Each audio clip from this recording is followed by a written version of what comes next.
The earliest biblical scripture writings were in source Greek and translated Latin. As Christianity spread across the world, it was adopted in many different cultures, having many different written languages. The English-speaking part of the world was one of those areas that sought a translation of the Bible for their own.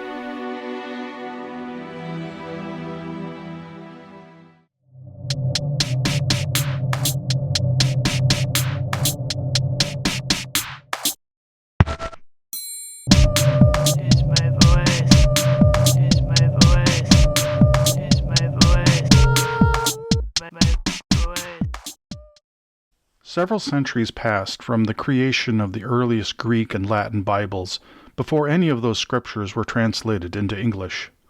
The translation of scriptures into English didn't happen overnight, and it didn't happen all at once. Instead, the very first scripture verses came in the form of simple poems and songs. Later, notes about the Gospels were written in English adjacent to the source Greek and Latin in a manuscript gloss.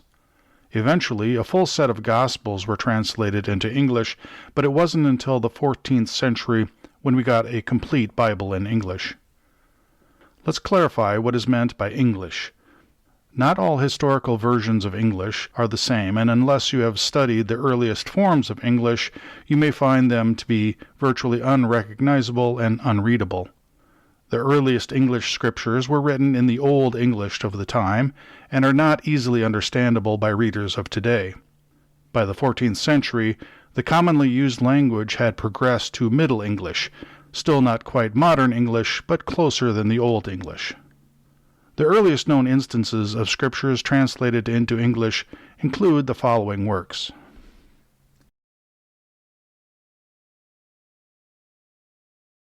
In the 7th century, Cædmon of Northumbria was a simple herder of livestock at the local Whitby Abbey monastery and possessed no particular talent or skill at music or song. According to 8th century historian Bede, Cædmon declined an opportunity one evening to participate in an informal event within the monastery of feasting with harp music and song. He felt he had nothing to contribute and would not be able to join in with the singing due to his lack of musical capabilities. Later that evening, after Cædmon had fallen asleep, he had a dream in which he encountered an unknown individual requesting Cædmon to sing a song of the creation. In the dream he declined, but was encouraged to express his devoutness. When Cædmon began, he found within himself a new song of praise to God the Creator, and he sang without reluctance or fear. The next morning Cædmon remembered the song and wrote it down, adding even more lines as he was moved by the Spirit. Through the dream, he had miraculously received the gift of musical composition and song. Cædmon went on to create several works of Christian poetry and song.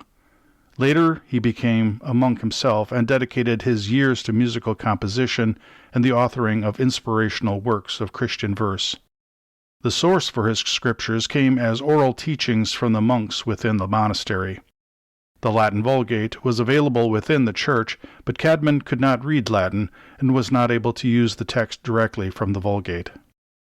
Sadly, only one of Cædmon's many works survives today. A poem, now simply referred to as Cædmon's Hymn, is a praise of God, and it, along with all his works of poetry, was written in Old English, his native tongue. The work has been dated to somewhere in the range 658 to 680 CE.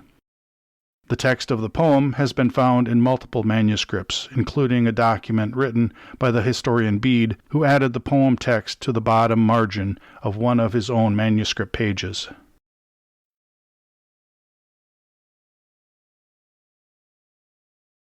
English-speaking monk and historian Bede, the same individual that wrote the historical references about Cædmon, was born around 673 in the kingdom of Northumbria within an affluent family, possibly of nobility.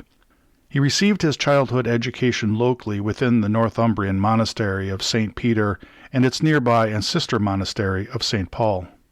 A resurgent of the plague, either bubonic or smallpox, in 686 decimated the population within Northumbria. It left only one surviving monk and a young church boy available to support the monastery. The young boy was Bede, at the time only 13 years old. He assisted with the liturgy within the monastery until other individuals could be brought into the church and trained. At age 17, Bede was ordained a deacon of the church, and by age 30 he was made a priest. He dedicated his later years to creating scholarly works, writing commentaries on the scriptures, and documenting historical events and people. The last manuscript Bede worked on before his death was a translation of the Gospel of John into the common English of the community, currently referred to as Old English. He used the Latin Vulgate as the source for his translation. Some scholars believe Bede's translation may have only consisted of English gloss notes annotated in the margins of a primarily Latin text. However, others believe his work was a fully rendered English translation of the source Latin. Unfortunately, Bede's translation of the Gospel of John hasn't survived the ages, and no known copies exist today.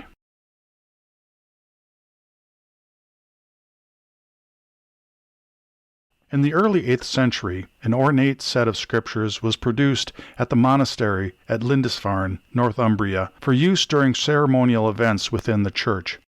The text contained the 4 Gospels and was written in the official Latin language of the church.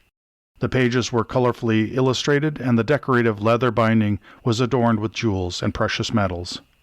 Approximately 250 years after the manuscript was created, between the years 950 and 970, a scribe by the name of Aldred added translated Old English text to the manuscript.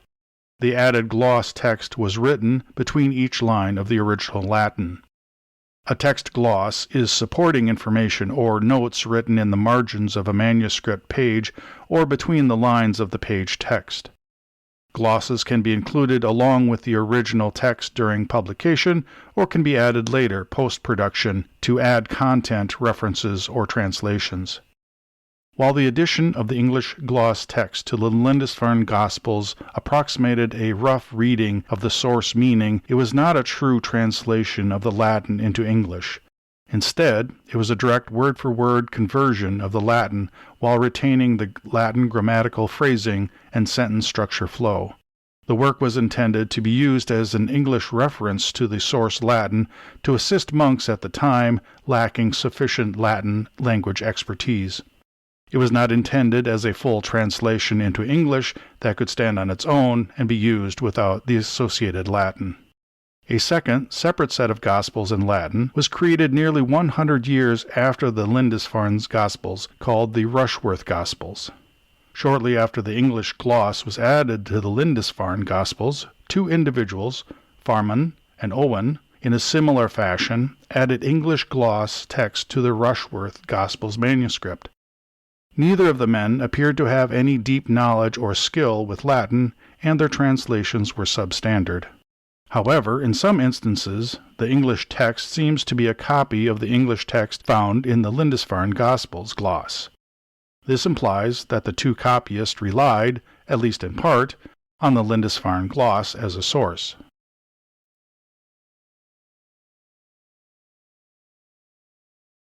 Late in the 10th century, around the year 990, a monk by the name of Ælfric completed a new translation of the Latin Gospels into Old English. This work is seen as the first true translation of all 4 Gospels into English. The translation was commissioned in the 880s by Alfred, king of the West Saxons, otherwise known as Wessex. The work became known as the Wessex Gospels. There is little information about how the work was produced or the methods utilized for the translation. One way to characterize and compare an early collection of Scripture's text is by noting which sections of the text have been added and which ones have been excluded. 4 examples of differing text sections are the prayer and fasting verse, Matthew 17:21, the ending of the Gospel of Mark, short or long, the story of the adulterous woman, John 7:53 through 8:11, and the Johannine comma Trinity verses of 1 John chapter 5 verses 7 and 8. The Wessex Gospels follow the tradition of the Latin Vulgate and include the long ending of Mark, the prayer and fasting verse in Matthew, and the story of the adulterous woman in John. The Johannine comma Trinity verses are not represented in the Wessex Gospels, since 1 John is not part of the manuscript. 7 surviving copies of the Wessex Gospels still exist today.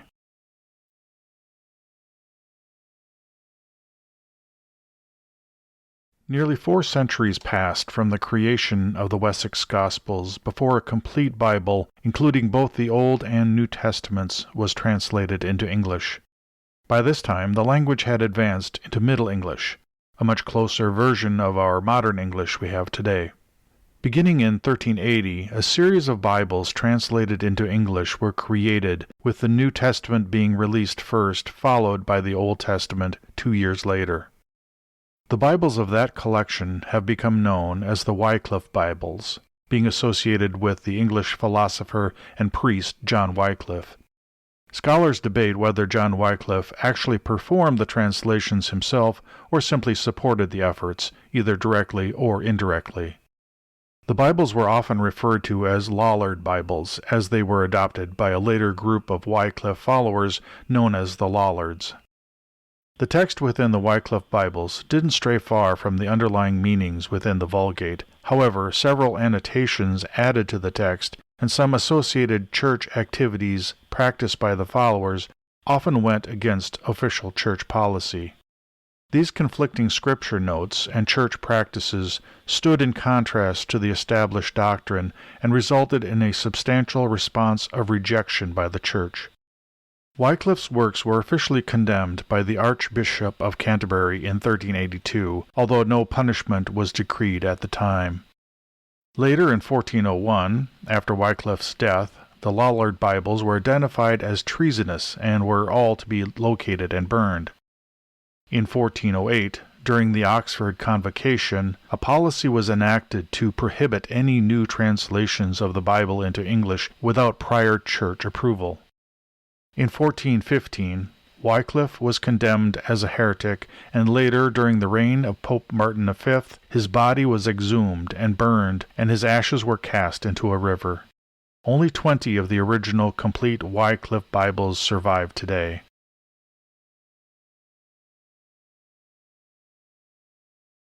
In the Middle Ages, from the 5th to the 15th centuries, translations of Holy Scripture text into common vernacular languages like English were met with mixed responses.